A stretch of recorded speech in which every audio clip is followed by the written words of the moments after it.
it's fair to say that when you look at the history of the British monarchy, you're interested, let's be honest, in this sort of Downton Abbey thing that, you know, it's the upstairs downstairs, isn't it? What goes on behind palace doors. There are certain people in the British monarchy though that I don't really want to know that much about.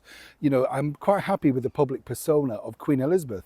I don't need to know any of the, you know, sort of habits that she had or negativities. I just liked her. You know, why do I need to know more?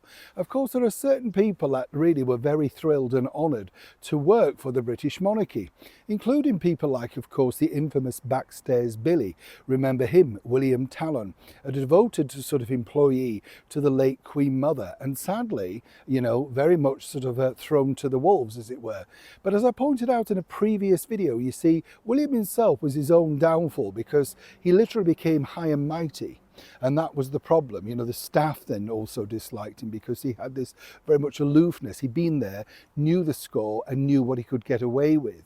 When you look at modern day books, you have to say to yourself, you know, 30 years down the line, truly, what memories can you have? But it doesn't stop these particular individuals raking it up once again, even though, of course, this particular individual created huge embarrassment for the late Queen Elizabeth II by, well, her being forced into a terrible situation.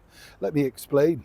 Morning, nice to see you, chums. Thank you so much for your time. Lovely to have your company. You know, I've met many people, as you can imagine, who have worked for the monarchy and, you know quite a lot of them very well. I've always been suspicious of the ones that actually were not really given any sort of an award, you know, whether it be, you know, an MBE, an OBE and stuff like that, press officers that are just discarded, you know, this sort of thing. And you think, well, why did you not pick up anything if you were so close and so devoted and, more importantly, so well liked, you know, the ones I'm talking about. But this particular individual once again reoccurs, and this is because suddenly after 30 years they've remembered certain memories of course, their time as a butler to the British monarchy and the late Princess Diana. Now, some people find this particular person very controversial indeed. We're talking, of course, about the royal butler that was Paul Burrell. Now, as I said, Paul Burrell, if you look back into the story, a very interesting story indeed. And what's fascinating about Paul is he's wheeled out on a regular basis for his opinion. And, you know, he has been inside the palace walls, no two ways about it. But a very, very long time ago, you know, 30 years plus would be the last time he would be in the inner sanctum, and a lot changes. Yes, they can have an opinion on the people that they knew at that time, but now apparently, come September, he's remembered even more memories. Opportunistic, that, right, when you think about it, you know. Yes, coming up to 30 years, you get the picture. And suddenly they're going to have a book out which is a bombshell book set to rock the House of Windsor, all the usual claptrap that they come up with.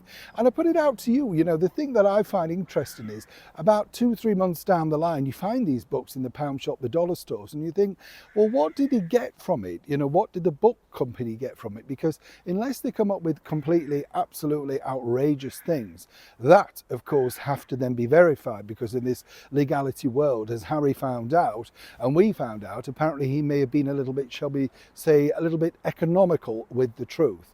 You get the picture there. So for Harry and, of course, this particular individual, should they be concerned about what an ex-butler from 30 plus years ago could remember?